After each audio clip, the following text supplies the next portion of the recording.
Assalamualaikum warahmatullahi wabarakatuh. Halo guys, kembali lagi sama kami di TTP Tiba-tiba Podcast. Perkenalan, nama saya Alisa Zahrotun Nadiro. Saya Ayusa Alisa Fitri. Sekarang di sini kita bersama entrepreneur muda ya teman-teman. Kita mau sedikit ngulik-ngulik gimana sih caranya biar bisa jadi pengusaha walaupun Sedang kuliah. iya gitu kan. betul. Jadi for your information aja guys, teman kita yang satu ini adalah teman kita dari fakultas yang sama-sama kita juga. Iya betul. Beliau ini adalah kakak tingkat kita, tapi beda prodi sih. Boleh perkenalan dulu namanya Kak? Ya, bisa perkenalkan ya. Nama saya Bahtiar Almam, biasa dipanggil Mas Ari, Iya. ya, atau Mas Boy, atau Mas Ari tampan Uye. Iya Mas. Saya mahasiswa Sejarah Peradaban Islam semester 7. Oh iya. Asli Nganjuk, Jawa Timur. Karena Mas Ari udah memperkenalkan diri, jadi sekarang kita lanjut ke segmen TTP. Tiba-tiba Tanya. minta tolong dikasih tahu dong Mas ke teman-teman usaha yang sedang Mas jalanin itu apa? Alhamdulillah sampai saat ini sejak tahun 2020 hingga 2022 akhir ini kurang lebih 2 tahun saya memiliki usaha jualan aksesoris musik, terutama aksesoris gitar. Satu barang yang menurut saya satu barang yang dibutuhkan oleh masyarakat, terutama kan banyak yang main gitar. Ya. Jadi dan kebanyakan itu alat yang susah dicari, dan itu yang saya jual, aksesoris gitar lah. Terus Mas Ari awalnya tuh berarti kan kita jualannya anggap aja ya. Iya. Mas Ari itu jualannya berarti dimulai pas masa pandemi dong. Iya, masa pandemi. Terus gimana tuh Mas Ari buat ngumpulin modalnya? Iya. Memang pada tahun 2020 itu masa yang sangat sulit, dimana saya berpikir keras setelah saya di PHK dari pekerjaan saya yang dulu di sebuah pabrik yang ada di Semarang. Kemudian dari uang yang tersisa hanya 750.000, ya saya berpikir keras bagaimana uang ini bisa menjadi ladang kehidupan sehari-hari saya, atau menjadi uang tambahan ketika masa pandemi waktu itu. Nah, saya mencari sesuatu yang sedikit saingannya tapi banyak sekali dibutuhkan dan agak susah dicari gitu. Kemudian saya terpikir, oh mungkin kayak senar gitar, aksesoris gitar seperti kapo, dan jasa-jasa servis gitar lain-lain itu sangat dibutuhkan di daerah saya. Karena saya membuka usaha ini itu waktu di Nganjuk, Jawa Timur. Oh. Ya, tepatnya waktu itu kan juga kuliah sedang online, ya kan. Kemudian pandemi juga dan bingung mau usaha apa. Iya. Akhirnya teruslah ide itu dan bisa berjalan hingga sekarang. Ya, alhamdulillah. Alhamdulillah. Ya. Berarti itu kalau Mas Ari dapat income-nya itu dalam jangka waktu 1 bulan Iya. atau per hari atau gimana Mas? Ya, namanya jualan kan pasti ada pasang surutnya. Ya. Jadi untuk dibilang pendapatan itu ketika ada yang beli itu saya dapat pendapatan. Cuman kalau bisa dirata-ratakan per bulan itu kotornya 1 juta lebih, bisa sampai 2 juta sih. Gitu. Gila. Tapi itu berarti udah setiap bulan pastinya lah dapat segitu ya Mas? Tergantung pasar juga sih. Oh. Tapi rata-rata bisa segitu.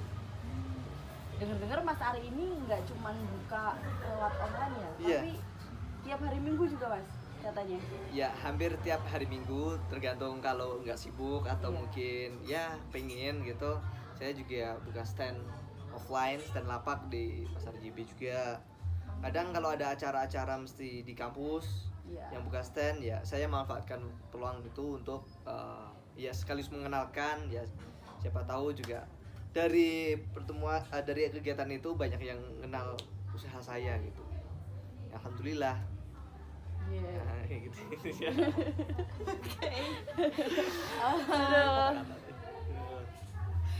Terus ya mungkin ini Mas kan udah buka usaha dari 2020 ya, Iya. sampai sekarang 2022. Pasti ada dong titik terendahnya pas Mas lagi buka usaha. Maksudnya kayak nggak ada yang beli Oh, iya. atau gimana. Nah, itu caranya Mas buat mengatasi itu gimana, Mas?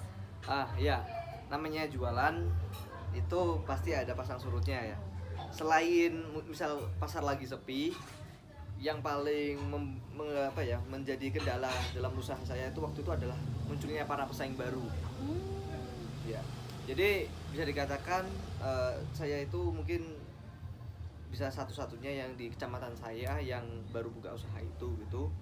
Kemudian selang 3 bulan muncul pesaing dari kecamatan berbeda, dari kabupaten berbeda yang sama-sama banting-banting harga nih. Jadi misal saya jualnya itu di bawah pasar agak dikit, saingan saya ini berani lebih dikit gitu. Ya, cara saya mengatasi ya saya antara menyamakan harganya atau melebih rendahkan harganya gitu.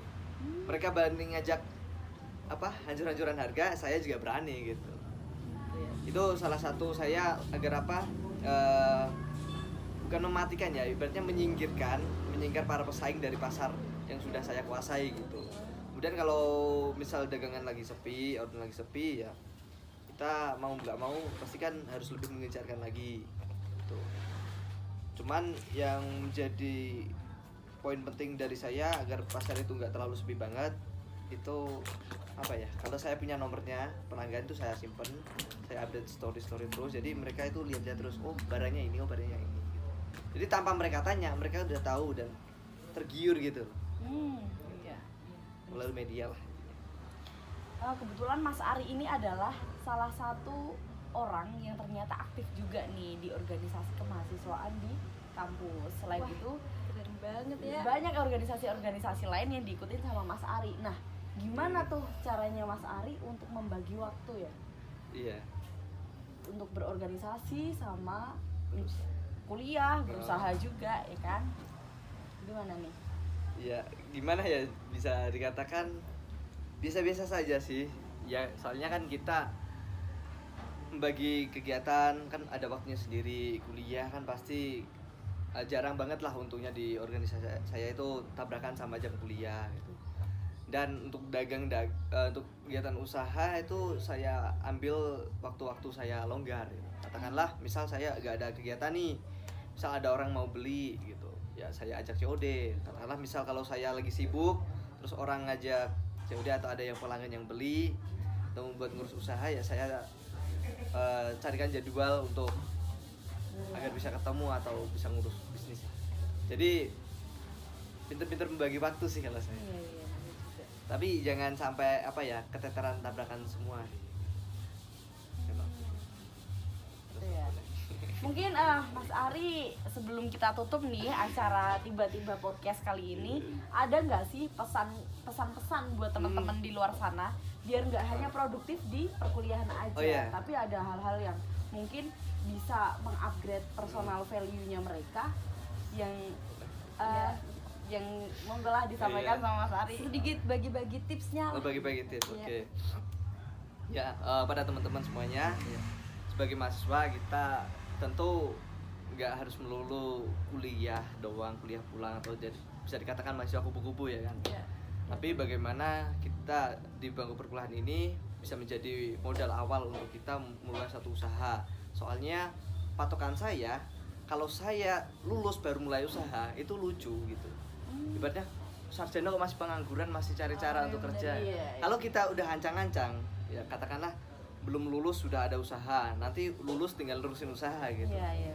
Jadi dipandang orang itu, oh enak ya belum lulus udah ini ya kan, oh enak ya udah lulus langsung udah punya dari dulu gitu, daripada kita pandangan yang awal tadi. Kalau saya sih gitu. Jadi jangan ragu usaha apapun usahanya, misal katakanlah cuma jualan cilok atau jualan ya hal-hal yang nilainya mungkin nggak begitu besar, cuman kalau ditelateni dijalanin Iya, terus, ditekuni terus. insya Allah tambah gede gitu. Oke, karena udah banyak banget ya kita ngobrol Iya, sama banyak Mas banget. Ari. Mungkin udah Udah aja. Ya, saya juga mau ke Amerika. Oh, siap. Makasih ya Mas Iya. Ari atas kesediaannya untuk kami wawancarai. Terima Ya, kasih. terima kasih. Mas Jangan lupa mampir di store kami ya. Oh Ada di iya, Pulutan. oke. Oke. Jangan lupa ya guys, nanti nama store-nya kita tulis di bawah ini. Iya. Terima kasih. Siap. See you. Bye.